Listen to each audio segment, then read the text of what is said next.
Welcome back, fantasy fans. Apologies for not uploading a video last week. Your boy caught the Rona on the way back from his holidays and it hit me pretty hard. But I'm back now, back in the spreadsheets, back on the mic, and sadly back at the pack after Lance decided that 19 laps of Jeddah was pretty much as good as 50, and who wants positive 14 points when you can just as easily score minus 14 points and don't even worry about the people who decided to get on the hype train and triple up on the Aston assets. Who even cares about that, you know? I know I don't. Anyway, we've got a lot to cover in the next 15 minutes. We need to have a look at the latest driver viability matrix, and I've made a cool little chart which I wanted to show you where I'm ranking the budget drivers, and we need to talk about how vitally important it is to avoid DNFs this year because the new rules are super harsh. And now, you know what? I'm still mad. He was running in P4. Man had stacks of points. I would have cleared 300 last week if Lance would have just finished the race. It's unbelievable. Play the intro.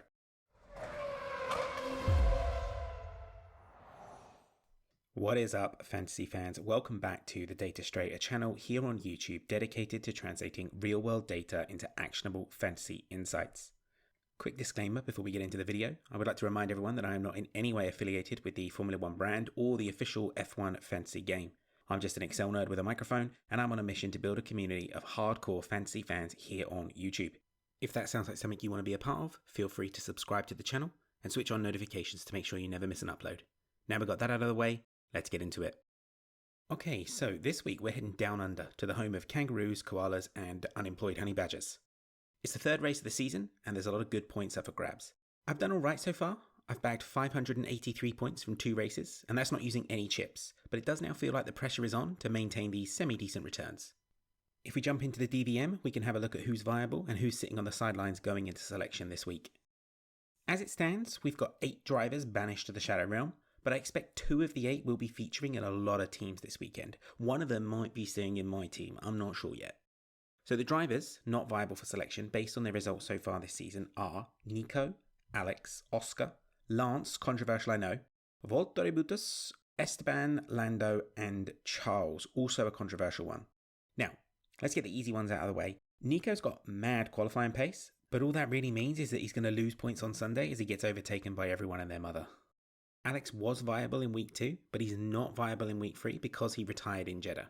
Alex's 2 results so far this season essentially cancel each other out. Plus 13 in Bahrain, minus 17 in Jeddah. That's minus 4 overall, so he's not eligible for selection based on that.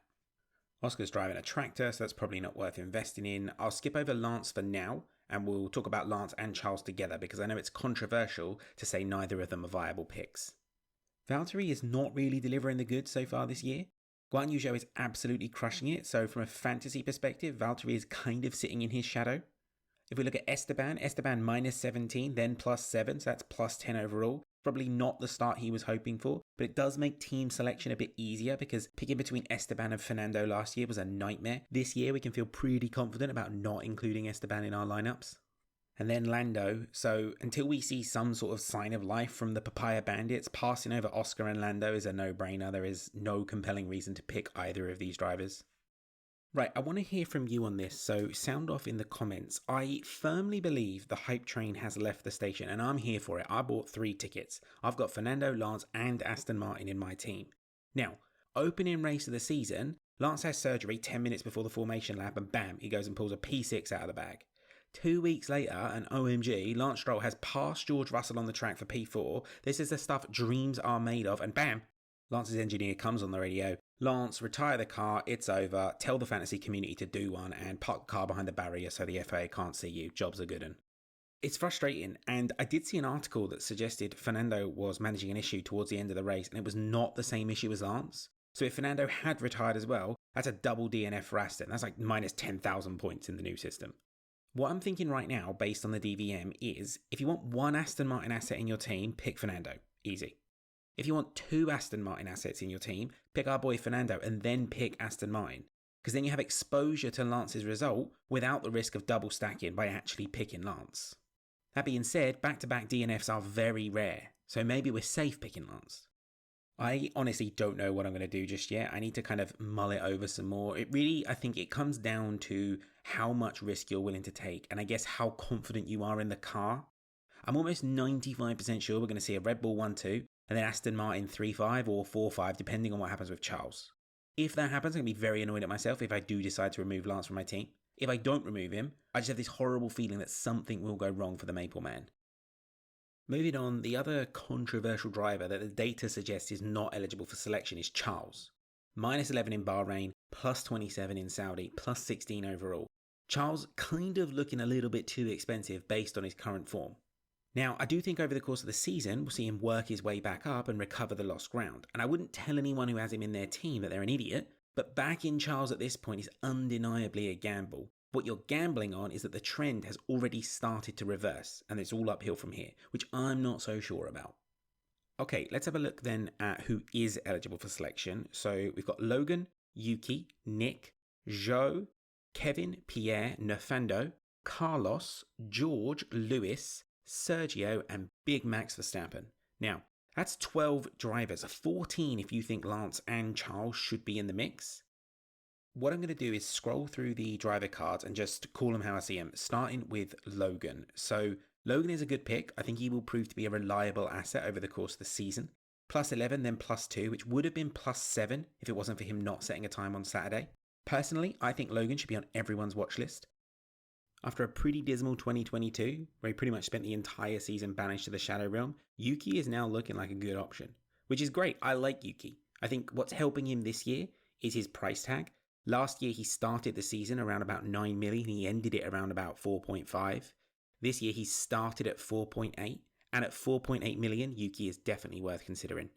Up next is Nick, and although the data suggests he is viable, I'm going to say that because Yuki is 0.2 million cheaper and because he scored more points across both races, there's really no compelling case to pick Nick over Yuki at this point. So for me, Nick does not make it to the shortlist. Kevin is doing great. Kevin and Yuki have actually scored exactly the same points in both races, +8 then +9, so +17 in total. Same as with Nick, unless you believe Haas are going to have some fundamental advantage over AlphaTauri in Australia, I don't see why you would pick Kevin, who costs 6.7 million, when you could pick Yuki for 4.8. That means you can increase your catering budget by 1.9 million and not breach the cost cap. Based on the data, Kevin is viable, and I don't think including him is unwise, but he won't be making the shortlist for me. Up next, we have Guan Yu Zhou. Zhou is currently the backmarker to have based on the results from the first two races. And now's probably a good time to flip over and show you my chart showing the backmarker/rookie results. It looks a bit odd at the moment because we've only had two races, but I'll circle back to this in the future if the situation changes. As you can see, Zhou is currently sitting top of the pops, and week on week his position is improving.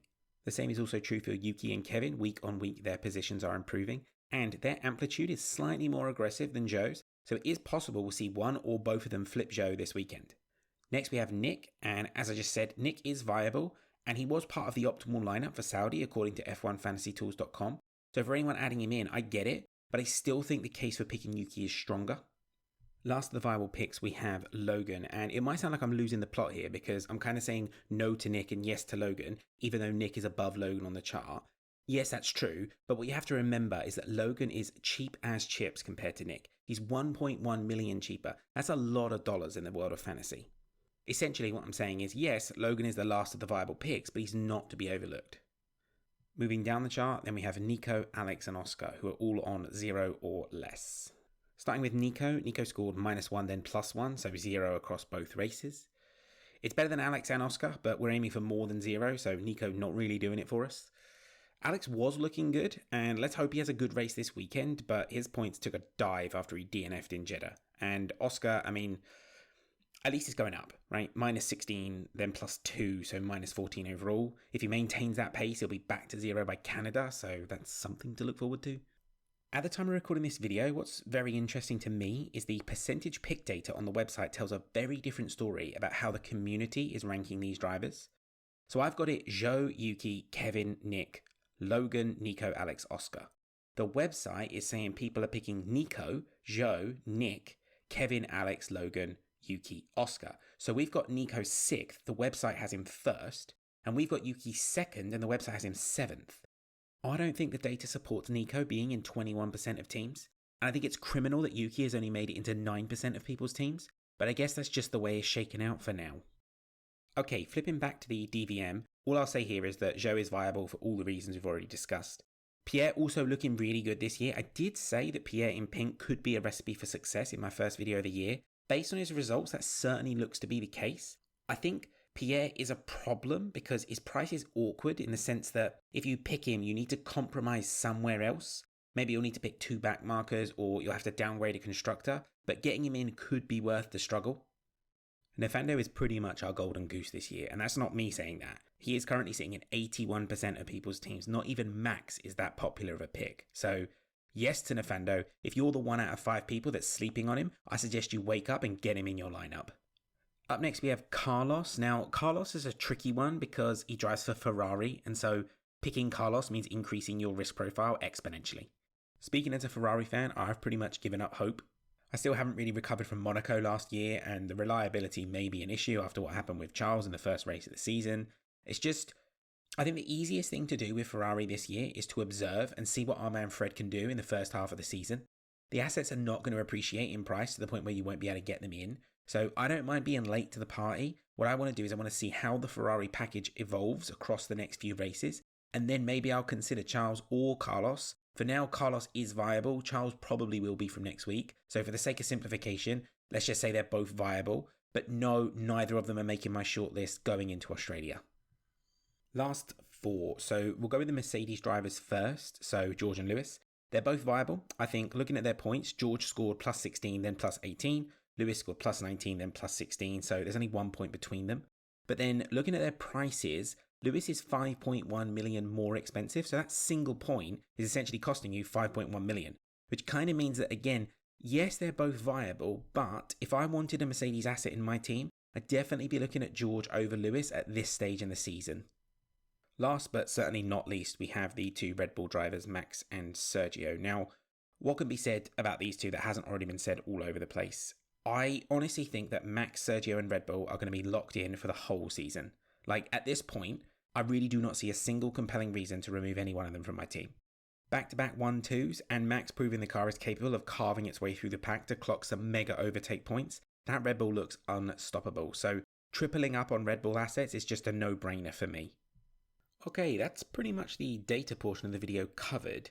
Next, what I want to do is a quick spotlight on the league. So as it stands, we've got 12 teams in the league, and I want to give a big shout out to No Tellin, who scored a massive 387 points in Saudi Arabia. Now, it was touch and go for a second because No Tellin activated their extra DRS boost on Max Verstappen, which I imagine had them in pieces post-qualifying. But as we all saw, Max went on to score a massive 61 points in Saudi, which tripled up becomes 183 points. Personally, I'm planning to save my extra DRS chip until one of the sprint races, but well done to No Tellin for really effective use of that chip. That was mega, so well done, claps in chat. And then shout out to Cheeky Tofu, who is currently sitting in P1 with a staggering 678 points. Cheeky Tofu nailing the use of the no negative chip, and it's kind of painful for me because our teams for Saudi were exactly the same, except Cheeky Tofu used no negative, so Lance's minus 14 was reduced back to 0, giving them a final score of 301. I'm not bitter at all, you know? Good for you, Cheeky Tofu. Good for you. If you'd like to join the league, the code to join is in the bottom left corner of the screen. It's cycling through a couple of different CTAs, but it will appear if you give it a minute. I'm planning to do some giveaways and community events via Twitter, so if you want to follow me there, you can also grab the league code from my Twitter bio. I feel pretty good about where I am in the league. I'm currently P5, but I haven't used any chips yet. So I'm P5, I'm only 95 points behind, and I still feel really good about having access to all the chips. Currently, there's only 5 points separating P3 to P6, so it's really tight in the midfield. What I want to do is I want to try and get myself into the best of the rest position before attempting to overtake the leaders using the chips later on in the season. I think that's pretty much it for this week's upload. I can't walk you through my final selection because it's not certain in my mind who it's going to be. But again, follow me on Twitter if you want to see who I pick. I'll aim to post a screenshot of my team later tonight. Quali starts at 6 AM in the UK, so I don't think I'll be very active on Twitter before the sun rises. If you're still with me, thanks for watching to the end. I wish you all the best of luck with your team selection. I hope you have a great day ahead, and I'll see you again very soon.